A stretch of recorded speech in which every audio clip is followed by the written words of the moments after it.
My dear sisters and brothers, I've been talking to you of late on focusing.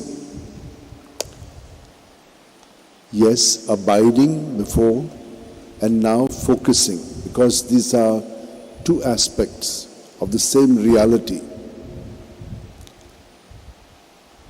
Today you see what Jesus is saying. I'm not the center. The Father is the one who has spoken to me. He has told me what I should say and what I should do. So if you see what I'm saying and doing, it is the Father who is doing it through me. Yesterday he already told us, the Father and I are one. And today also we see how Jesus is submissive to the Father, to whatever he is doing and saying.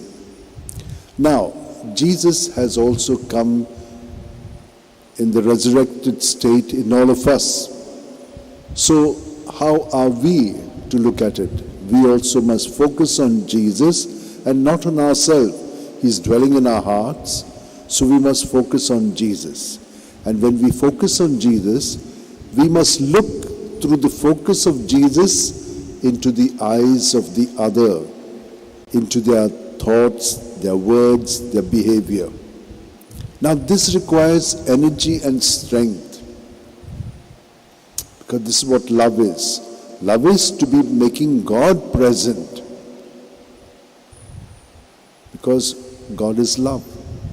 And he who lives in love lives in God, and God lives in him.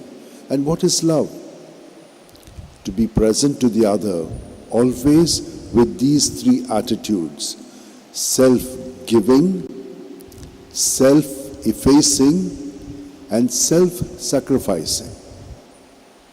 So one is not thinking of oneself, but one is thinking of the other as oneself. So all that I would have invested in me, and this has to be the focus, it has to be the other, because now who is doing this? Further focusing is that Jesus in me is loving Jesus in the other. How do you understand that? Look at all the parts of the body. They all love each other. If there was confusion here, then, our body, we would be suffering. And that's what some of you may be doing. You're thinking one thing and doing another thing. These are all things that are happening in us, not focused. We have to be focused on Jesus, so that in Jesus we remain focused through him on the other, because the other is also Jesus. And so when we are not there, that is when we have to be sacrificing. We have to lay down our life for the other, but always in love, in always self-giving, self-effacing. Now this, my dear sister, is possible only with God, and that is what we saw in Jesus. Jesus, who was with his Father, had laid down his life for us to set us free, so that we can remain focused on the things that God has planned to do through us, for us, and for the world. Let us join our hands together like this, keep our eyes closed.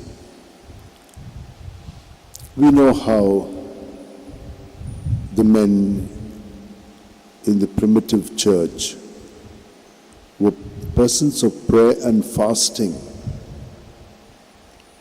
And it is in prayer and fasting that they listen to the word of Jesus. And Jesus spoke to them saying, set them apart.